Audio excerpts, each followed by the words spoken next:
Mi nombre es Sebastián, soy de profesión, profesor de educación física, cursando un magíster en ciencias de la actividad física y el deporte, y con un diplomado en evaluación deportiva. Eso es por lo menos mi línea académica. Creo que de aquí puede que haya alguno o alguna que me conozca, pero la gran mayoría sé que no tiene idea de quién soy, por lo mismo me presento. Entonces, primero que todo, me gustaría comenzar por contarles y que ustedes entiendan qué es lo primero que nosotros encontramos en una persona obesa o en una persona con sobrepeso u obesidad. Y dentro de la gran gama de patologías, de condiciones que podemos encontrar algunas resumidas, quizás las más importantes, que son las que ustedes están viendo ahí en pantalla, ¿verdad? Y después de esa hay muchas otras, pero si nos ponemos a enumerar solamente las condiciones y los problemas, patologías que encontramos, podríamos estar aquí toda la noche hasta las 5 de la mañana probablemente, o quizás más.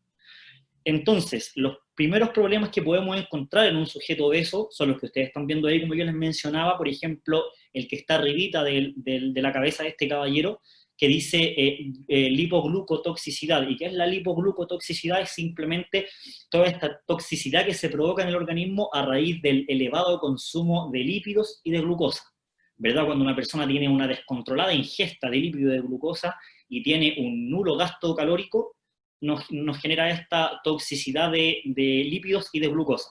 Por otro lado, si nos vamos hacia la zona de la derecha, encontramos sarcopenia y dinapenia, que básicamente tiene que ver con el descenso de la fuerza y de la masa muscular.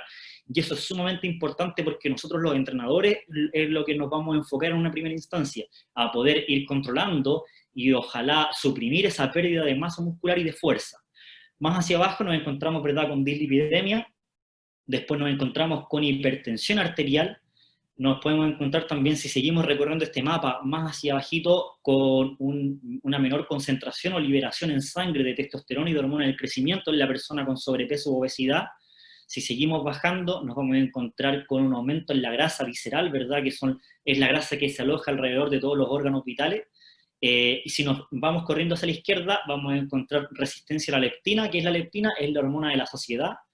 Si nos seguimos corriendo hacia la izquierda, vamos a encontrar insulinoresistencia o diabetes, ¿verdad? Es súper típico que una persona en primera instancia pase por un grado de sobrepeso o obesidad y después, si no se controla eso, si no va tomando un poco de conciencia respecto a su condición, pasa a un estado de insulinoresistencia o simplemente de diabetes. Si vamos subiendo, nos encontramos, por ejemplo, con un exceso de grasa subcutánea o grasa debajo de la piel. Si seguimos subiendo un poquito más arriba, nos vamos a encontrar con un exceso de grasa alojada entre medio de los músculos, que eso también es importante de ir dilucidando. Y si vamos subiendo ya más arriba, nos queda, por ejemplo, una disfunción mitocondrial, es decir, las mitocondrias, que es el organelo celular encargado de metabolizar la grasa y de entregar la energía al organismo, empieza a tener disfunciones, es decir, a sufrir algún problema en su funcionamiento. Y ya por último, lo que nos indica este mapa es que nos encontramos con un elevado nivel de colesterol en sangre, ¿verdad? Entonces, todas estas condiciones, todas estas patologías que ustedes están viendo ahí son las que nos podemos encontrar en primera instancia en un sujeto con altos niveles de obesidad o de sobrepeso y además otros. Si seguimos caminando en este trayecto de la obesidad y el sobrepeso, nos encontramos con otras patologías, con otras condiciones, si ustedes lo quieren así, quizás no patología, pero con condiciones altamente negativas. Por ejemplo, nosotros dijimos que como entrenadores nos enfocábamos, ¿verdad?, en el tema de el descenso de la fuerza muscular y de la masa muscular, y por consiguiente de la masa ósea, ¿verdad?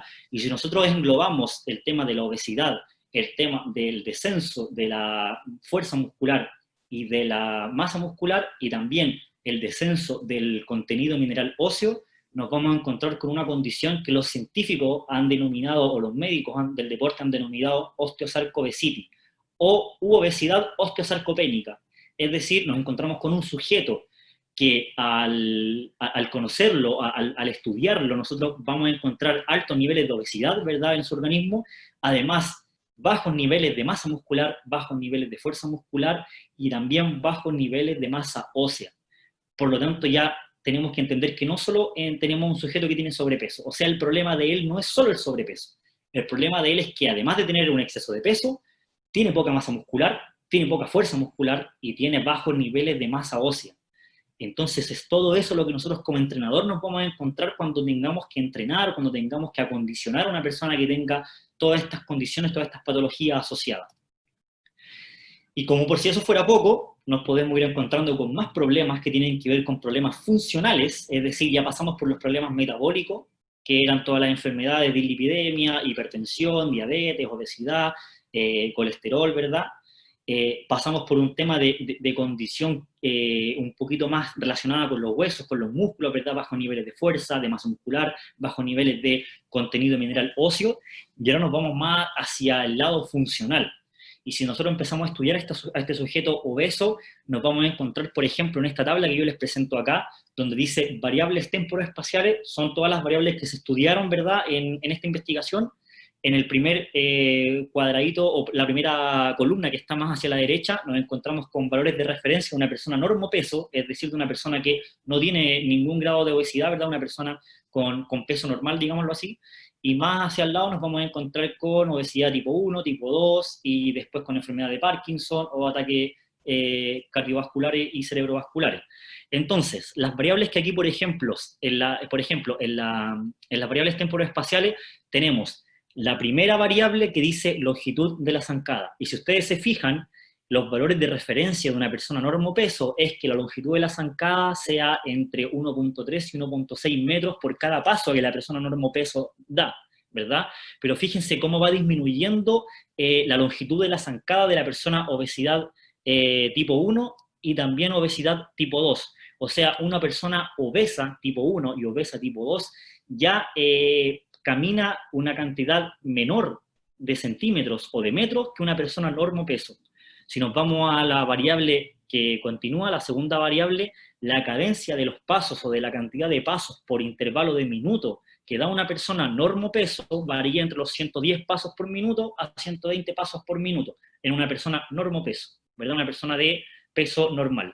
Si nos vamos hacia el obeso clase 1 u obeso tipo 1 o tipo 3, no tipo 2, delante dije tipo 2, era tipo 1 o tipo 3, nos encontramos con que la persona obesa tipo 1 o tipo 3 ya también entrega menor cantidad de pasos por minuto, es decir, de 110 a 120 una persona normopeso, pasamos a 97 a 123 entre el obeso tipo 1, entre 60 a 108 pasos por minuto del obeso tipo 3. O sea, además de que la persona camina una menor cantidad de centímetros, da menos pasos por minuto también. Y la tercera variable que nos entrega esta tablita es la velocidad de los pasos. La velocidad del paso en una persona con valores de referencia normopeso es de 1,2 a 1,6 metros por segundo. Esa es la velocidad que camina aproximadamente en promedio una persona normopeso. 1,2 a 1,6 metros por segundo. Y obviamente, como ustedes pueden estar pensando, por una cosa de lógica, la persona obesa tipo 1 camina en una menor velocidad, 1 a 1,1 metros por segundo, y la persona obesa tipo 3 camina incluso a una menor velocidad, 0,5 a 1,1 metros por segundo. O sea, ¿a qué voy con todo esto variable que yo le estoy mostrando? Que la persona con obesidad camina menor cantidad de metros, que la persona con obesidad da menos pasos por minuto, y la persona con obesidad tiene una menor velocidad que la persona al caminar, que la persona normopeso. Entonces, ¿creen ustedes que puede ser la mejor estrategia subir a la caminadora o subir a la trotadora a una persona con obesidad tipo 1 o tipo 3? Eso es lo que yo creo que ustedes ya se vayan dando cuenta. Yo creo que no, porque la persona con obesidad, además de tener bajos niveles de masa muscular, tiene bajos niveles de fuerza muscular, una baja cantidad de masa mineral ósea, y además de todo eso, es decir, que su cuerpo tiene que estar soportando una gran cantidad de peso con baja fuerza y baja cantidad de contenido de hueso, la persona da menos pasos por minuto, camina a una menor velocidad y también camina a una menor cantidad de centímetros o de metros que una persona normopeso. Entonces, para que vayamos haciendo la asociación entre lo anterior con esto, para ir caminando ya a otros problemas que nos podemos enfrentar con la persona con obesidad y sobrepeso. Por ejemplo, lo que encontramos acá en la investigación que les estoy presentando es que aquellas personas que tienen mayor niveles de adiposidad corporal, es decir, de tejido graso en el cuerpo, tienen una menor liberación de testosterona corporal. Es decir, en este gráfico que tenemos acá en el lado izquierdo de su pantalla, podemos ver que a medida que aumenta la masa grasa del cuerpo, disminuye esta expresión de testosterona que el sujeto puede liberar. Si hay una menor liberación de testosterona, hay un ambiente anabólico desfavorable, ¿verdad? Hay un ambiente anabólico que cuesta más este aumento de la masa muscular para una persona con obesidad. Por el lado derecho tenemos que a mayor tejido adiposo también, no solamente tenemos menor liberación de testosterona, sino que también tenemos liberación de hormona del crecimiento. Otro problema más, testosterona, hormona del crecimiento juntas, ambiente anabólico favorable en una persona normopeso, pero en una persona con sobrepeso u obesidad, como tenemos altos niveles de adiposidad corporal, tenemos menor testosterona, menor hormona del crecimiento, ambiente anabólico absolutamente desfavorable. O sea, con personas con sobrepeso u obesidad, la fuerza muscular es muy baja y la masa muscular es muy baja por tener estas dos condiciones de menor cantidad de testosterona, menor cantidad de hormona del crecimiento, y aún se hace más complejo poder aumentar esta masa muscular y fuerza por esta condición que yo les menciono recién. Eso es por lo menos lo que respecta a los problemas que podemos encontrar en una persona con sobrepeso o obesidad, ¿cierto? Problemas metabólicos, problemas hormonales y problemas funcionales. Entonces, para ir entendiendo un poco los beneficios, teníamos que pasar primero por los problemas, por la parte a lo que nos vemos enfrentados, por qué es lo que vamos a ver en una persona con obesidad, son estos problemas, ¿verdad? Menor cantidad de músculo, fuerza, menor cantidad de hueso, menor cantidad de testosterona, menor cantidad de hormona de crecimiento, menor cantidad de paso, menor cantidad, y así. Todo el ambiente que yo necesito lo tengo, pero absolutamente desfavorable.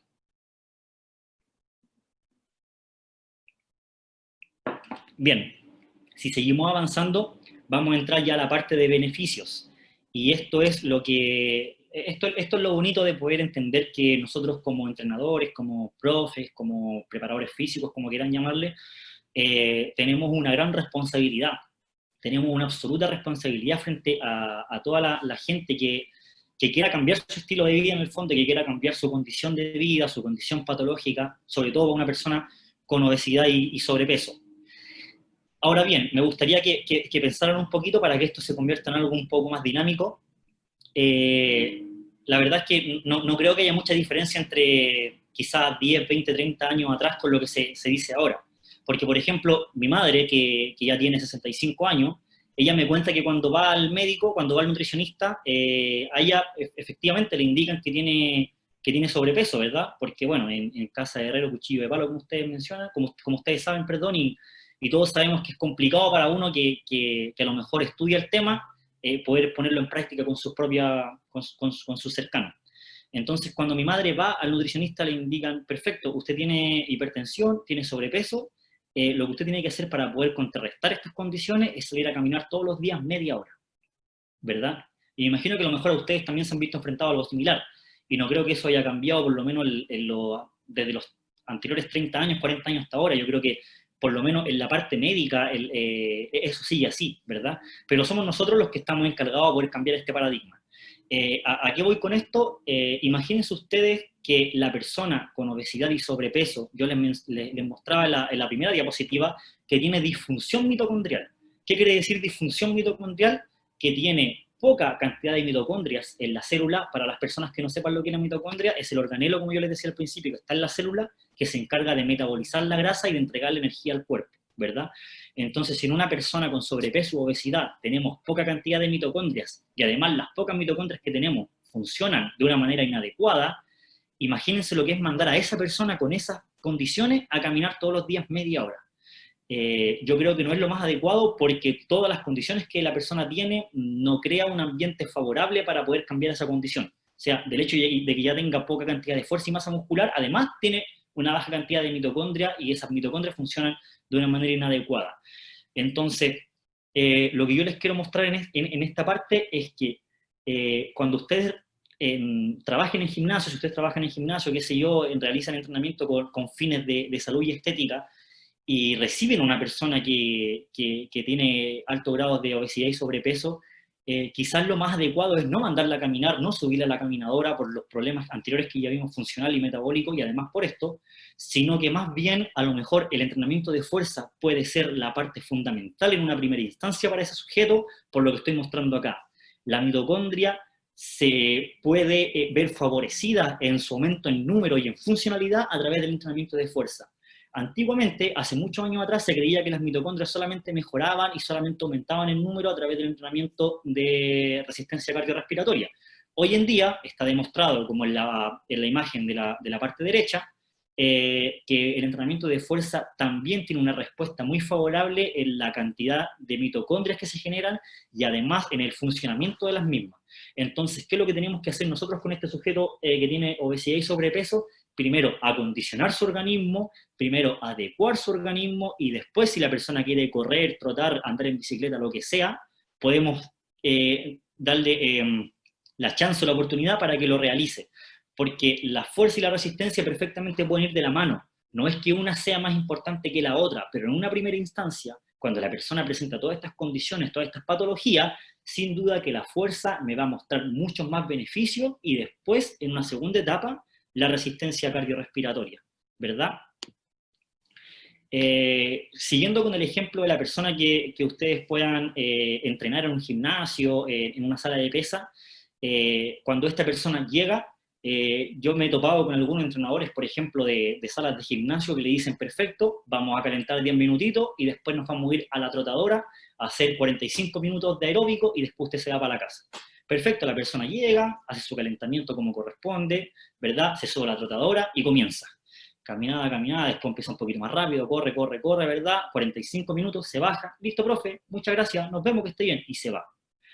Eso es un ejemplo que yo muchas veces he visto en algunos gimnasios, y espero que hoy en día esté cambiando ese paradigma, porque si tenemos ese primer ejemplo y tenemos un segundo ejemplo en donde todos los que están ustedes escuchando este conversatorio, llegar a la persona con sobrepeso o obesidad y les dijera, profe, profesora, estoy listo para entrenar hoy día, perfecto, usted va a hacer 10, 15 minutos de calentamiento, ¿verdad?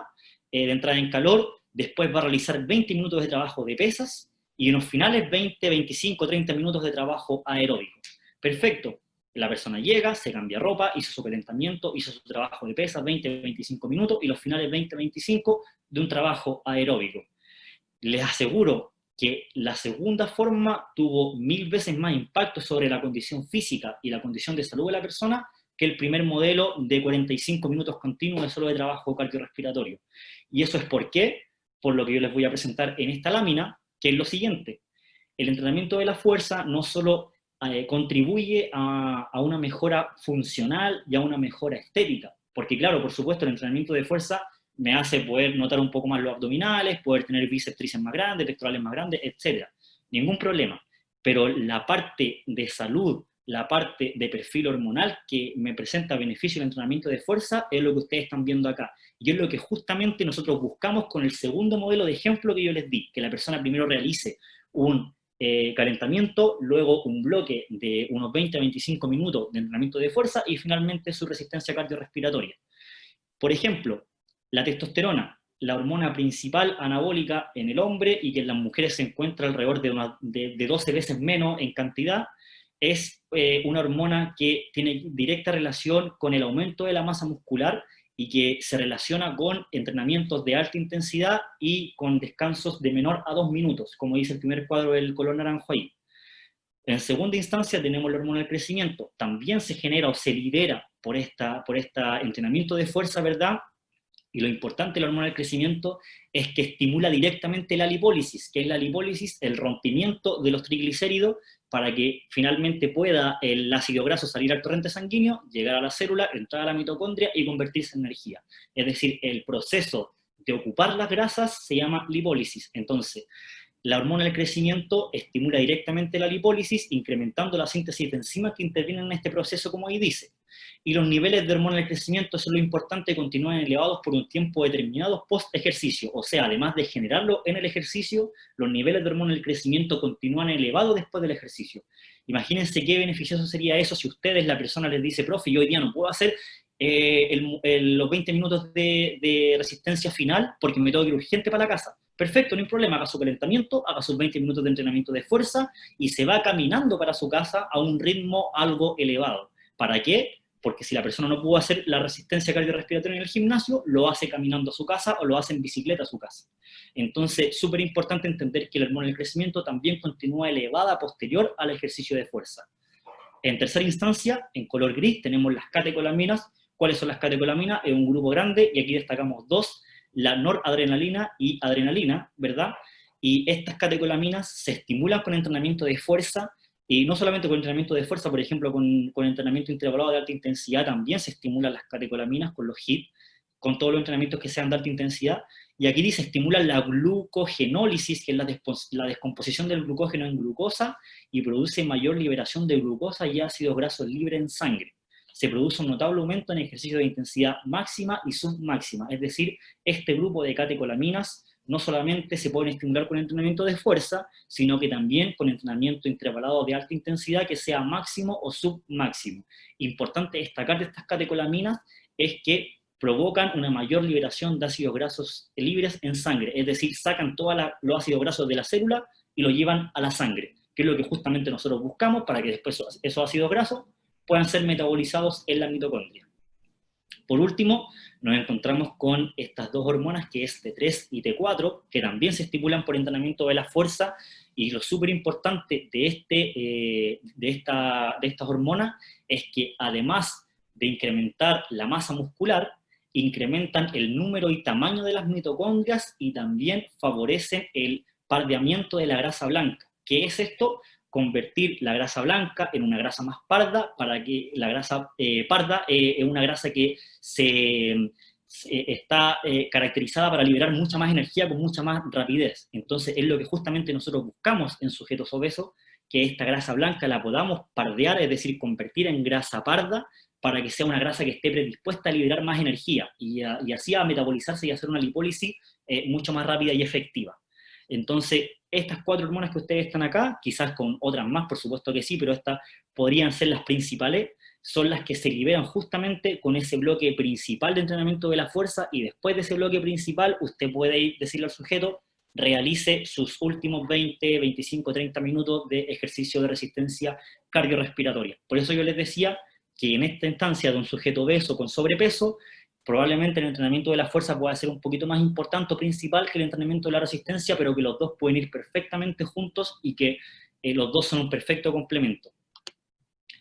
Me gustaría darle 2 minutos para que puedan leer el cuadro de texto que está ahí en la columna de la izquierda y después continuamos. 2 minutitos para que lean eso y ahí continuamos.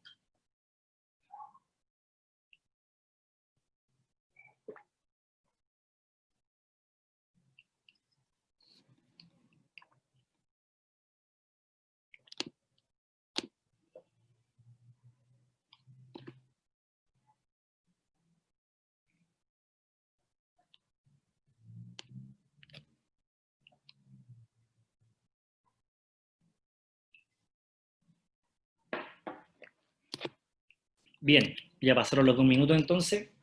El que no alcanzó a leer perdió nomás. Pero importante destacar de ese cuadro es las mioquinas. ¿Qué son las mioquinas? Las mioquinas son citocinas o son proteínas liberadas por el músculo esquelético en respuesta al ejercicio físico.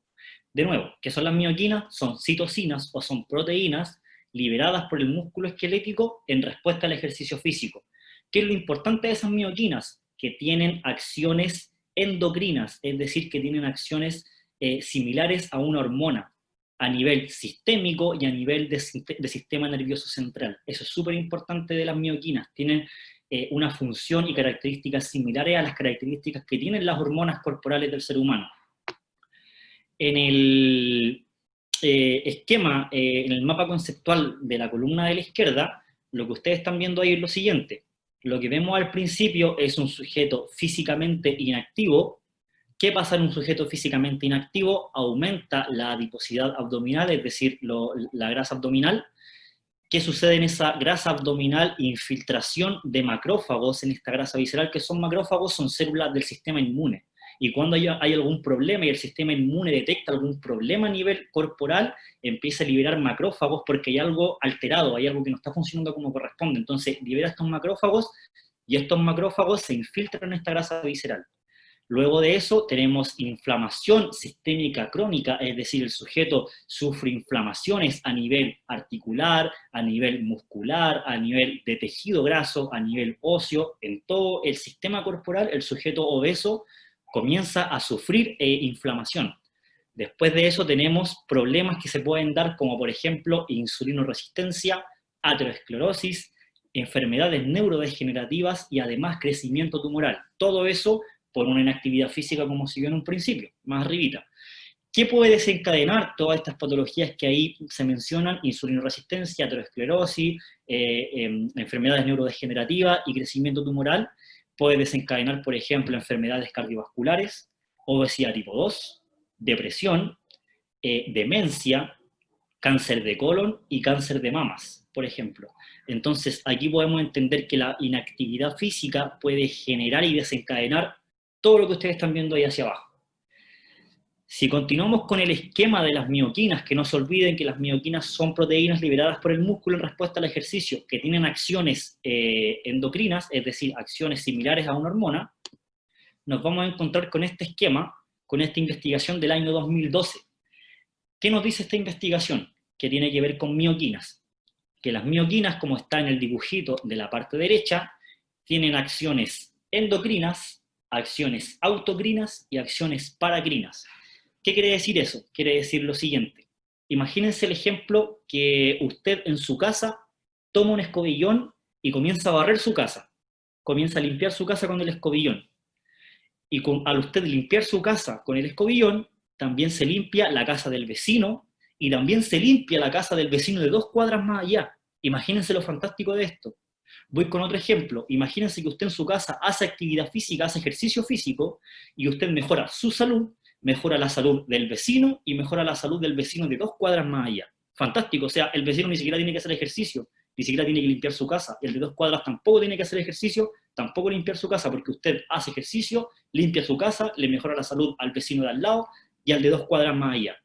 Eso tiene que ver con el tema de las mioquinas, con acciones endocrinas, paracrinas y autocrinas. Por ejemplo, cuando el músculo esquelético se ve sometido a estímulo mecánico, es decir, a ejercicio físico, no solamente las mioquinas que libera el músculo a través de ese estímulo mecánico del ejercicio, no solamente mejoran la salud del músculo propio, sino que también de los órganos de al lado, es decir, acciones paracrinas, y también de todo el cuerpo, del cerebro, del hígado, del corazón, es decir, acciones endocrinas. Autocrina del músculo mismo, paracrina del órgano de al lado, o del músculo de al lado, y endocrina de todo el sistema corporal, cerebro, hígado, sistema óseo, etc.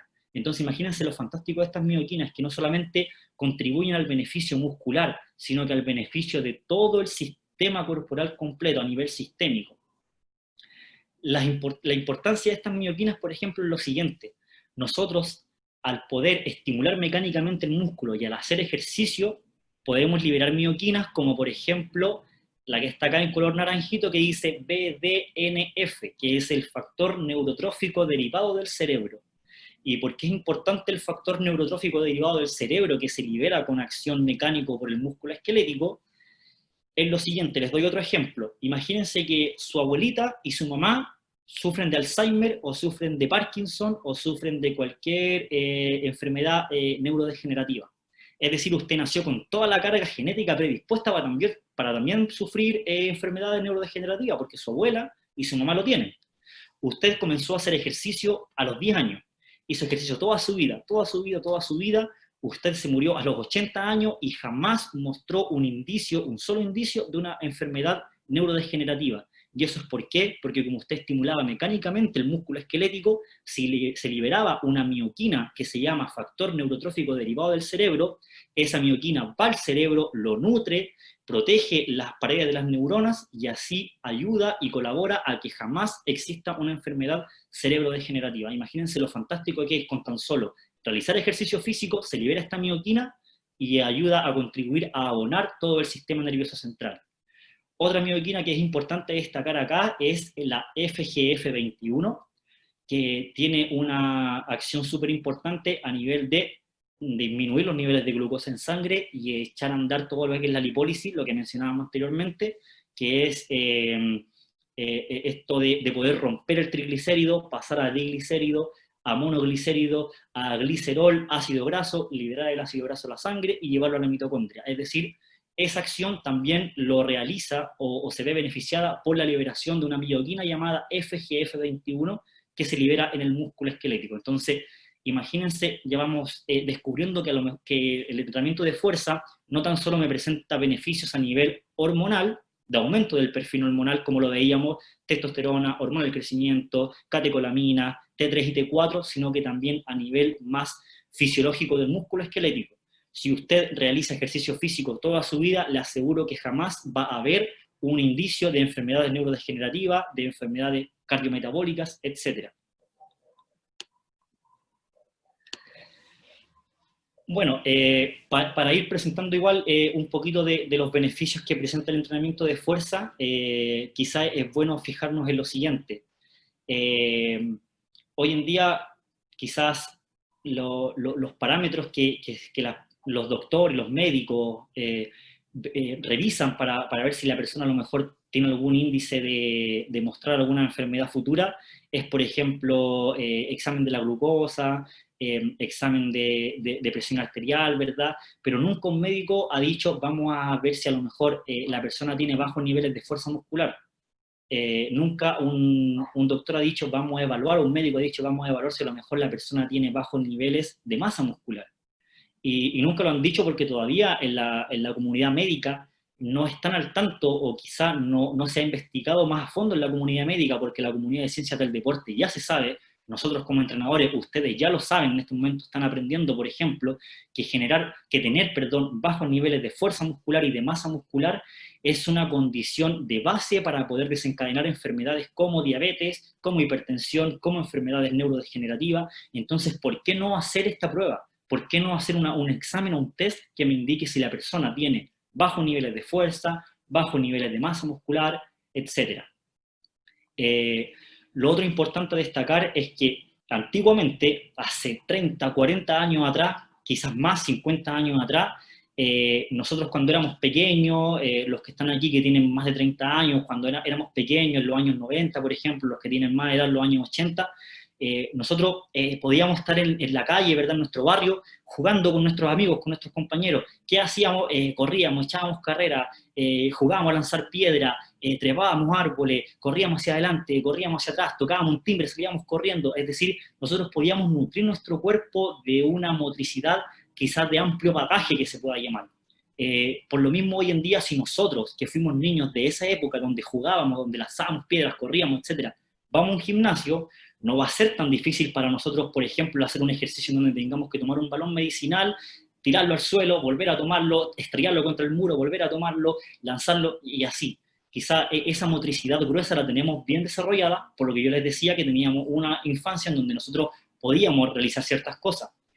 Pero hubo otros adultos, y sobre todo los niños de los años, los niños pequeños de los años 2010 en adelante, no han tenido esa motricidad gruesa de amplio bagaje que nosotros pudimos tener, porque probablemente la tecnología, probablemente el internet ha hecho que la persona hoy en día esté más confinada, y sobre todo con la pandemia que estamos viviendo, a su casa, a su celular, a su computador. Entonces ya vamos a la calle, ya no vemos más niños jugando. Vamos a la calle, no vemos más niños tocando timbre y salen corriendo, o que lanzan piedra. Entonces, para ese tipo de personas, para personas que no tienen ese amplio bagaje motriz que a lo mejor nosotros sí pudimos tener, lo más conveniente es a lo mejor no que llegue al gimnasio y decirle, tome, usted va a tomar este balón medicinal, lo va a lanzar contra el muro, va a recibirlo, va a lanzar al piso, va a salir corriendo, va a tocar allá, va a volver a tomar el balón medicinal.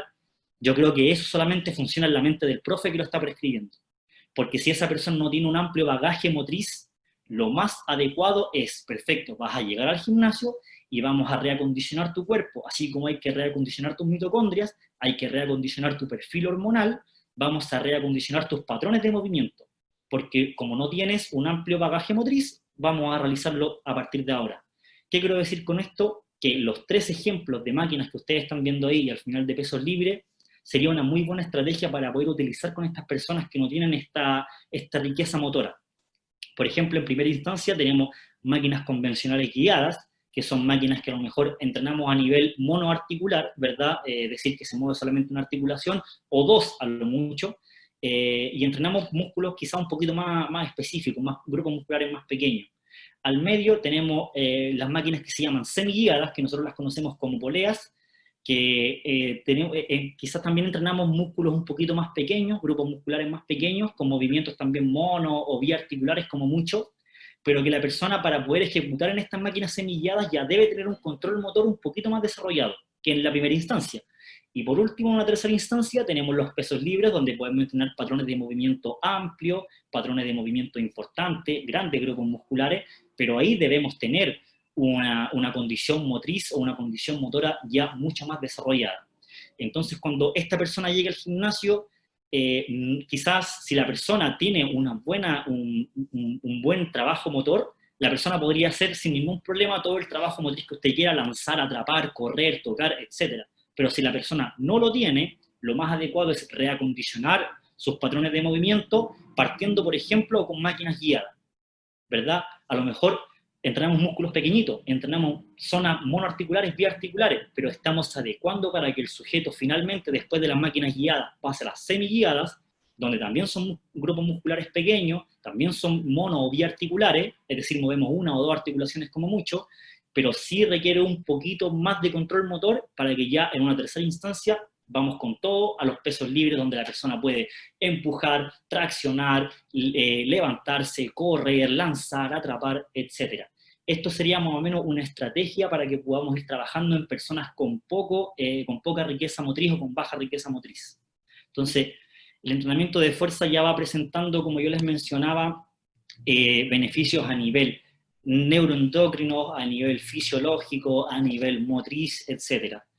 Ya para ir finalizando, me gustaría mostrarle esto último, que es un estudio que es del año 2017, es decir, hace 3 años solamente, es más o menos bien reciente, donde, por ejemplo, ahí en el esquema de la zona izquierda, donde están las dos personas ahí que tienen obesidad, se muestra, por ejemplo, arriba que el músculo es 18% más denso que la grasa. Es decir, el músculo y la grasa no se diferencian en una cosa de peso, sino que se diferencian en una cosa de densidad. El músculo es 18% más denso que la grasa. Entonces, ¿cuál es la importancia de esto? Es para entender este estudio, que el objetivo de este estudio fue examinar los efectos a largo plazo de la modalidad de ejercicio durante la pérdida de peso sobre la composición corporal y las asociaciones entre la composición corporal y los cambios en la función física. ¿Ya? Entonces intentamos establecer qué era mejor para los sujetos, si a lo mejor solo alimentación, si a lo mejor alimentación más ejercicio aeróbico, o alimentación más entrenamiento de fuerza. ¿Qué creen ustedes? Vayan pensando un poquito qué fue mejor para estos sujetos, solo alimentación, alimentación más aeróbico o alimentación más entrenamiento de fuerza, para que ustedes vayan viendo ahí qué creen que fue lo más correcto.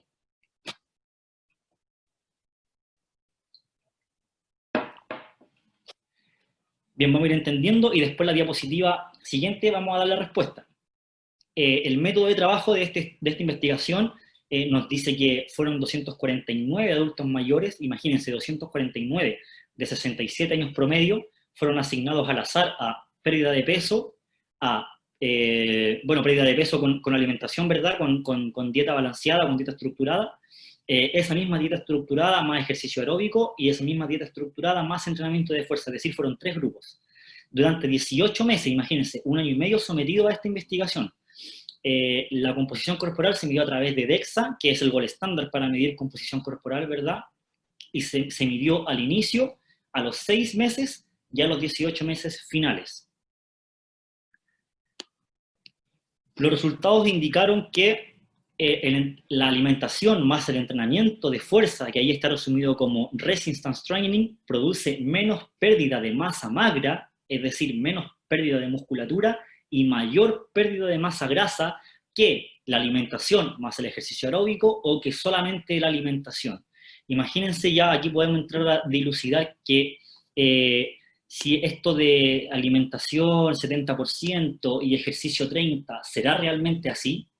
¿Será realmente más importante la alimentación y el ejercicio menos importante? Bueno, la respuesta está acá. La respuesta indica que alimentación más entrenamiento de fuerza indica, por ejemplo, mejores cambios en composición corporal, en fuerza muscular, en funcionalidad, no lo rayen, por favor, no lo rayen, en funcionalidad, en sensibilidad a la insulina y marcadores antiinflamatorios en el sujeto obeso. Es decir, además de generar beneficios en marcadores de fuerza, de funcionalidad y marcadores metabólicos, ayudábamos a que el sujeto obeso o con sobrepeso disminuyera los niveles de inflamación corporal que yo les decía que se generaba con la obesidad y con la inactividad física. Inflamación a nivel de masa muscular, de tejido adiposo, a nivel articular, etc. Y por su contraparte, la alimentación sola o alimentación más ejercicio aeróbico presentan una menor preservación de la masa muscular y de la densidad mineral ósea en el sujeto obeso. O sea, la respuesta es que la importancia del entrenamiento más la alimentación es un 50 y 50, para que saquemos de nuestra mente este antiguo paradigma que la alimentación es 70 y el ejercicio es 30. Falso. Alimentación 50, ejercicio 50. ¿Y ejercicio de qué? De fuerza en una primera instancia, para presentar todos los beneficios anteriormente mencionados en el sujeto obeso. Beneficios en perfil hormonal, beneficios en el aumento de mioquinas y beneficios a nivel funcional, que también es súper importante. Dicho sea eso, espero les haya gustado la información que les entregué. Muchísimas gracias por su asistencia y por su atención.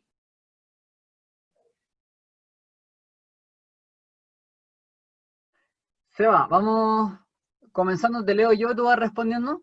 Dale, ok. Elvis nos dice que tomando en cuenta el gran desgaste de las articulaciones de las personas obesas, ¿recomendarías hacer LISS o HIIT? Si tenemos un gran desgaste articular en la persona obesa, yo no recomendaría ninguno de los dos, porque si tenemos un gran desgaste significa que hay una baja fuerza muscular, porque si tenemos una gran cantidad de fuerza, no habría un gran desgaste articular. Entonces, por lógica, si tenemos un gran desgaste, tenemos poca fuerza en los músculos que están periféricas a esa articulación. Por lo tanto, la mejor estrategia, sobre todo en este tipo de personas que tengan mucho desgaste articular, es entrenamiento de fuerza en primera instancia, y después, según cómo vayamos viendo ese progreso, podemos pasar a una instancia de entrenamiento de resistencia.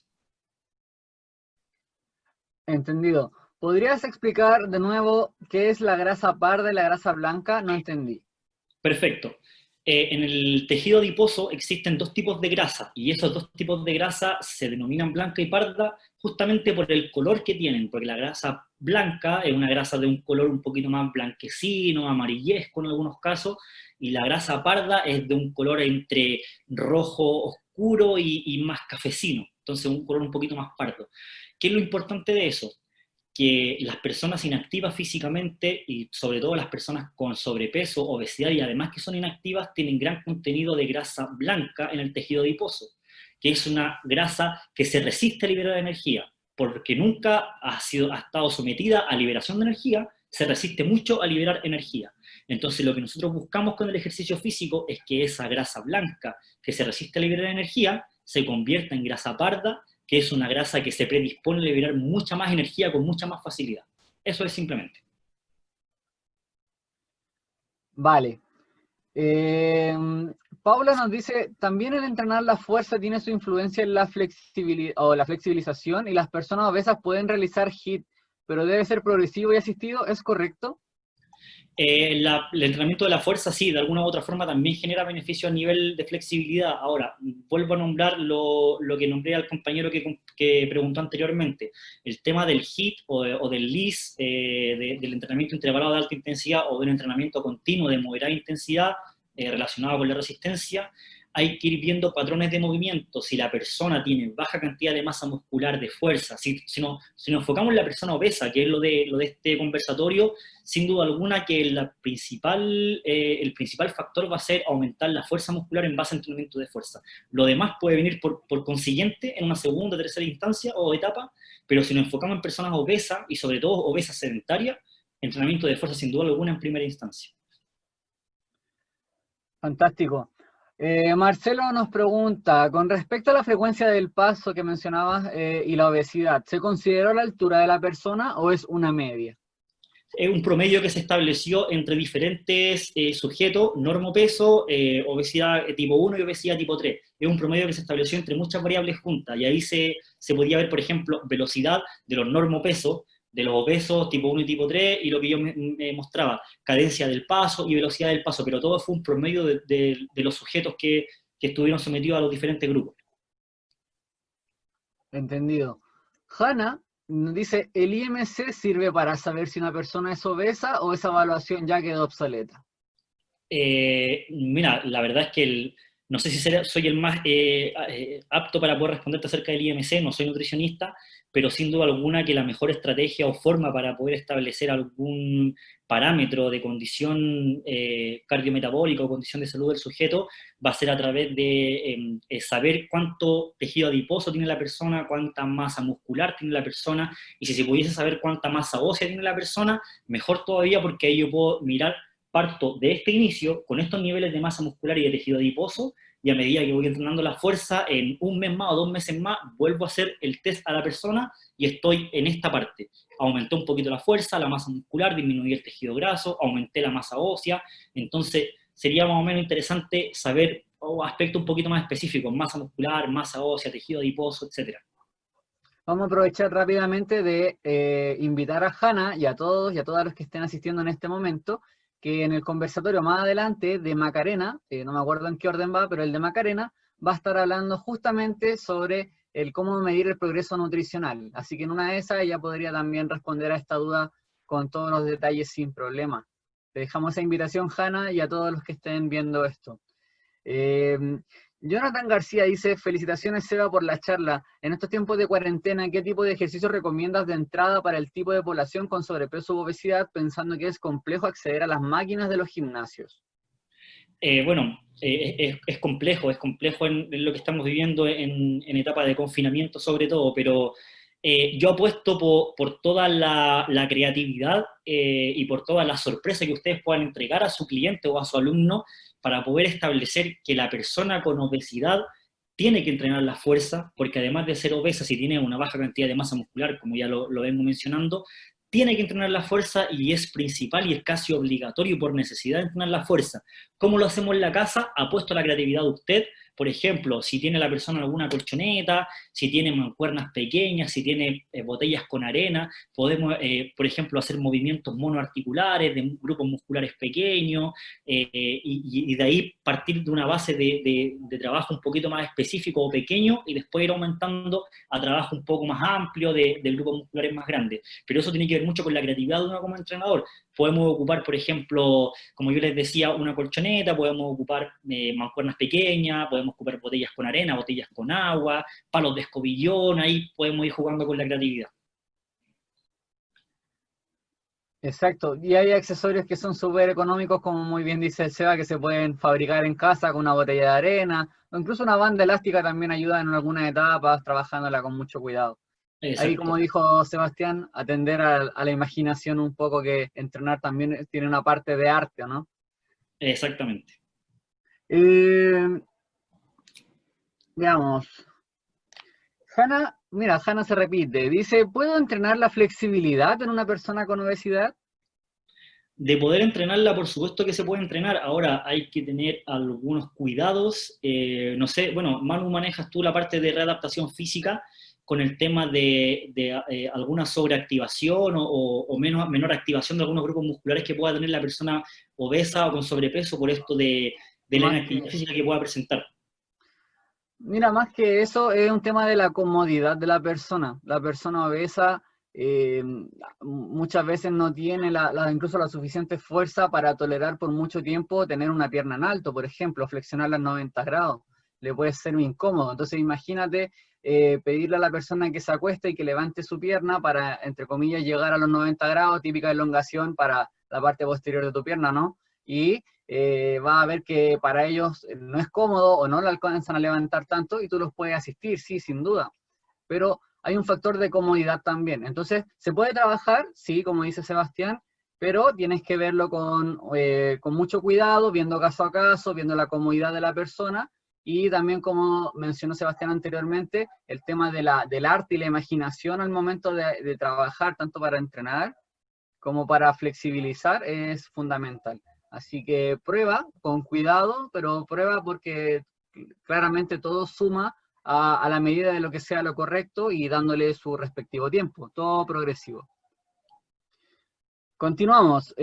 Carolina nos dice, ¿qué componente tiene la grasa parda que tiene la capacidad para liberar más energía? Tiene una más amplia red mitocondrial, eso es lo principal. Se considera una grasa con una mayor cantidad y contenido y función mitocondrial. Entonces ya con eso nos da una base para que podamos generar un mayor gasto de energía, una mayor liberación de energía por lo mismo. Entonces, toda la grasa parda nos puede beneficiar en eso, en la liberación más rápida de energía por eso. Genial. Si la fuerza y la ganancia muscular es importante en un obeso, ¿es recomendable seguir un déficit calórico o normo? Perdón, no escuché la pregunta, Manu, repítemela, por favor. Si la fuerza y la ganancia muscular es importante en un obeso, ¿es recomendable seguir un déficit calórico o normo? No me atrevo a responder eso porque no me compete a mí, la verdad es que podría equivocarme si doy una respuesta referente a eso, pero lo que yo te puedo decir es que es importante entrenar la fuerza en un sujeto obeso, por supuesto que sí. La parte alimentaria no lo voy a responder, la verdad. No hay problema, pastelera sus pasteles. La invitación, Juan Pablo, a que participe en los conversatorios de nutrición, ahí los chiquillos, Carlos o Macarena te pueden responder eso sin problema.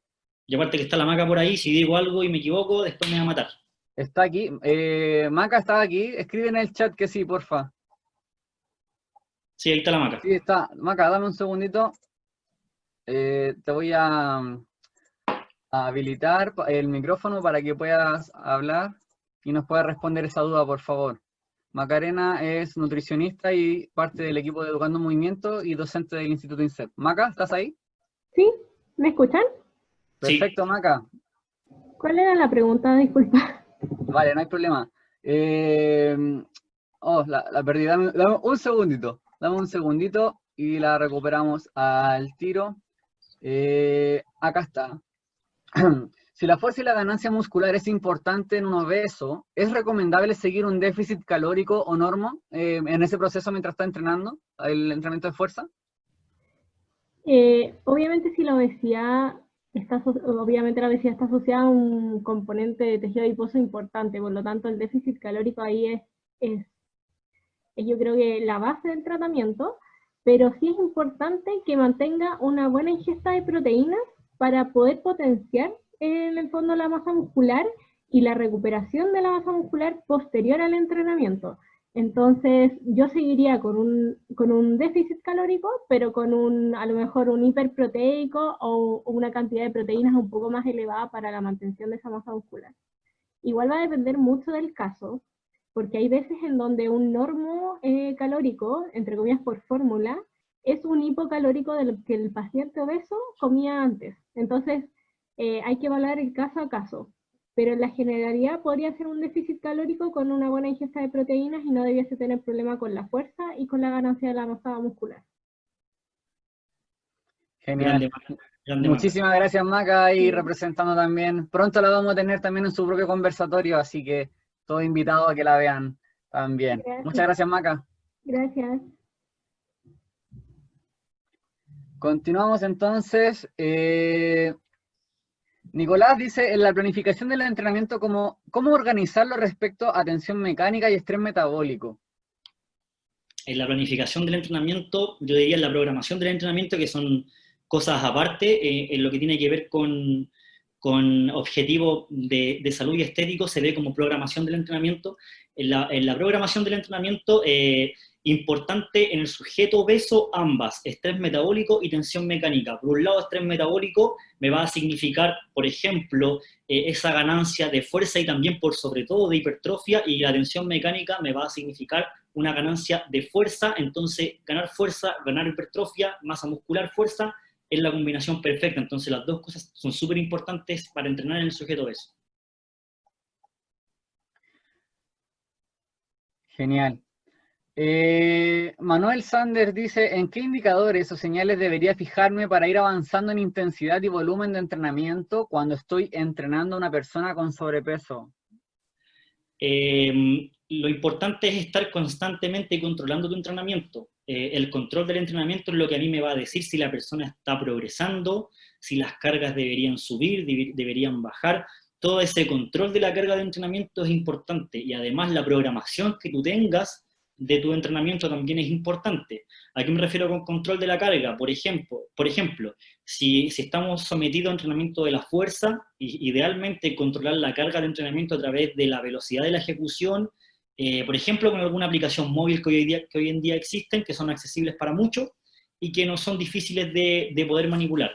Si no se tiene a lo mejor alguna aplicación móvil para controlar la velocidad del movimiento, podemos jugar con algún control de tipo RPE, RIR, que es la escala de percepción subjetiva del esfuerzo, junto con las repeticiones en reserva, por ejemplo.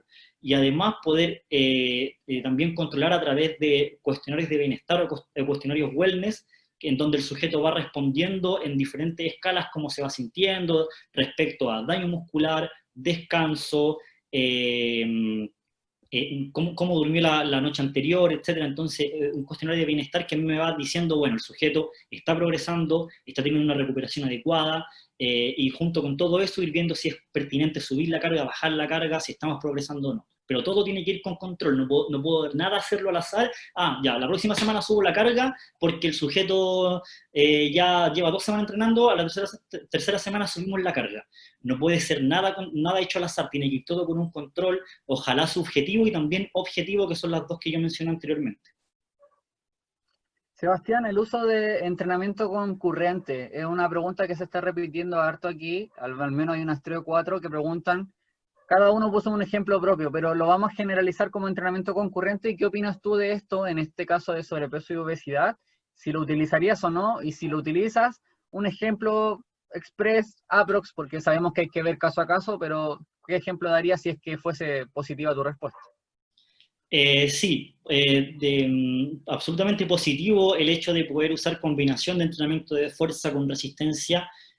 Para los que estuvieron conmigo en el conversatorio, en la charla de concurrente, se deberían acordar que sin duda alguna colocar un bloque de fuerza seguido de un bloque de resistencia para mejorar todos los parámetros cardiometabólicos es sumamente positivo.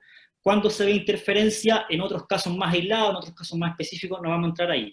Pero sin duda alguna que colocar un bloque de fuerza seguido de un bloque de resistencia es sumamente importante. Ahora bien, ¿qué estrategia podríamos utilizar?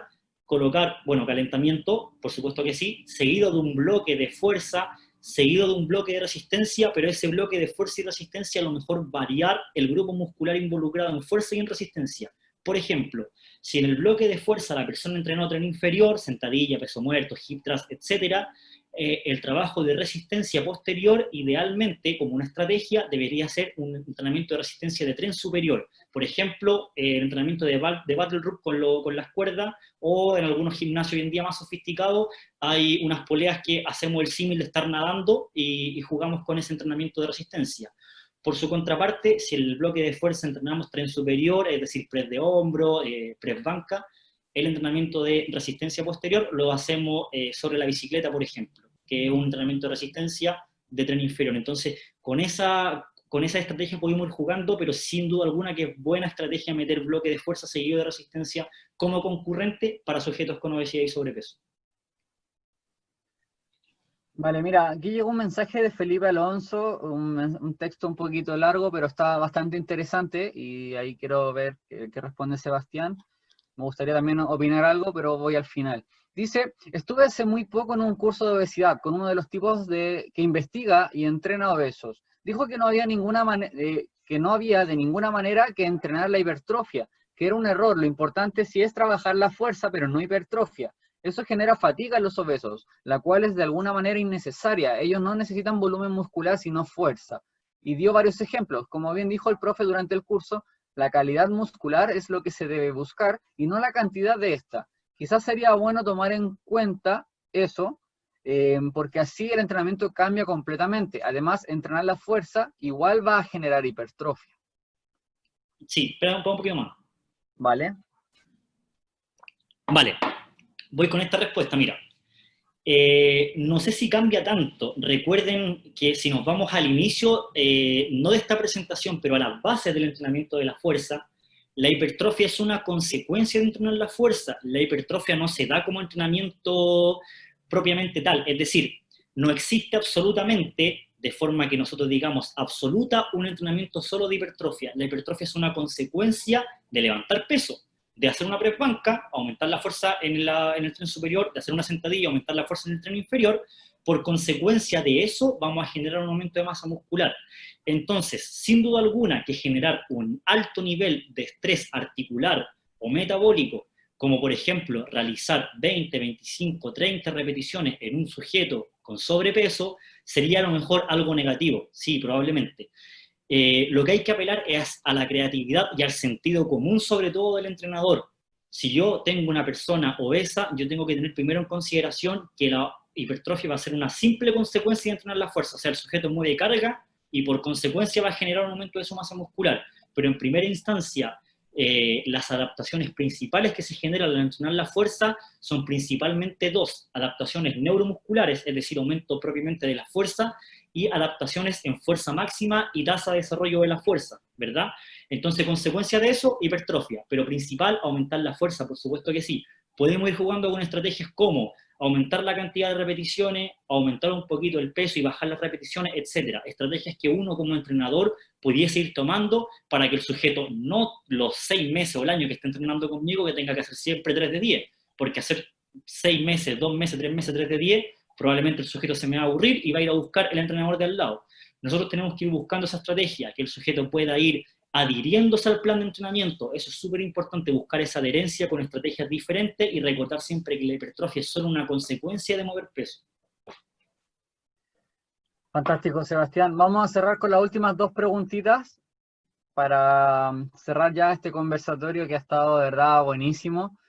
La primera pregunta es de Max González, que dice: hola Seba, en primer lugar, muchas gracias nuevamente por la presentación. Mi pregunta va dirigida a los tiempos de descanso que eventualmente se necesitaría planificar en sujetos obesos que realizan entrenamiento de fuerza. ¿Qué tiempo de descanso sería lo óptimo para ellos?